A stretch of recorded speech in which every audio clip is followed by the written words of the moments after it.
this is what I learned for Project 3. So, first off, sorry about that. I heard something. But, first off, I have never heard of Popol Vuh.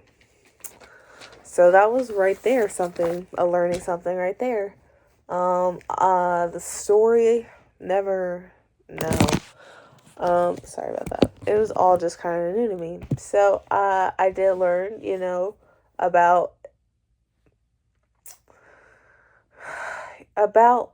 like mistakes in this. There were a lot of lessons to be learned in Popol Vuh, and yes, we highlighted more so the mistake part, and that's what I'm gonna mainly focus on.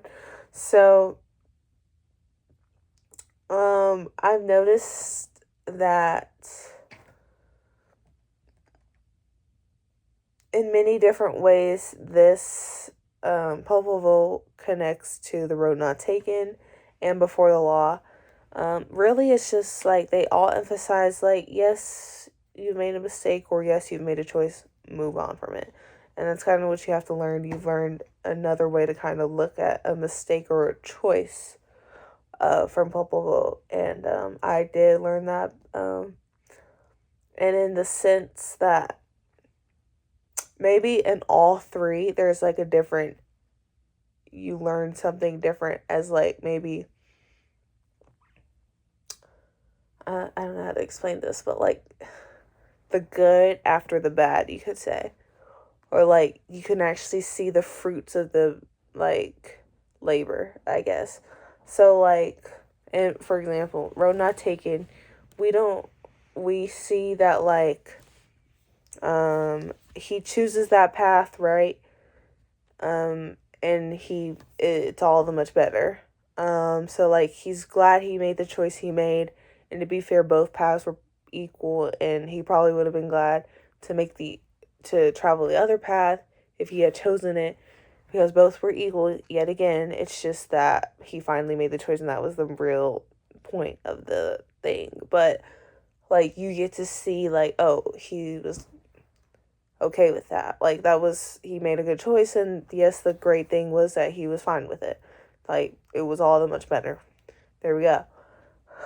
Before the law, I'd say like uh we learned he made some mistake.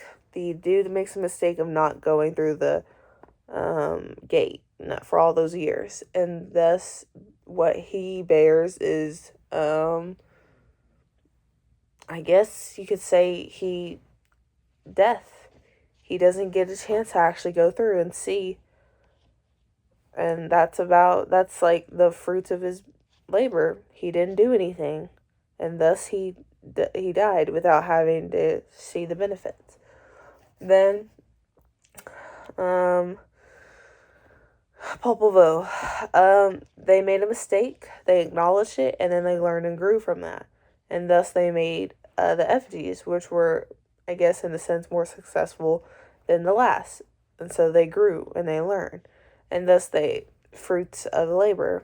All three made a choice or mistake, and thus you get to look at and learn about the consequences or the positive things that happened afterward.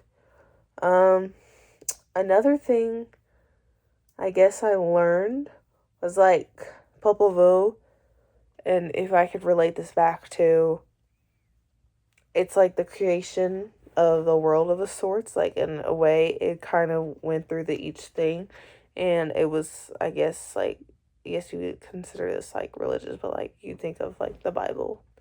It talked about like the creation and stuff like that. It was kind of like that. It's like their religion, their version of that. So yeah, that was kind of cool to me. And then Las Meninas, we learn about Dr. Richard Stimps, his point of view, and what he thinks everything, like what he views Las Meninas as. And though I might not agree with everything, he did point out some good things. Yes, he did speak with confidence. He spoke with a lot of confidence, yes, But on some of the claims, he did not give enough evidence to back the claims he spoke about. Especially when in some of the claims he made, there was a lack thereof of evidence to even give. Like, I don't even know why he says things, because it's like when you try to assume something about like a character that isn't doing anything, nor is there a facial expression to read or nothing, you're just giving an opinion without anything, with like a baseless assumption, really. Um, but yeah, that was about all I learned. So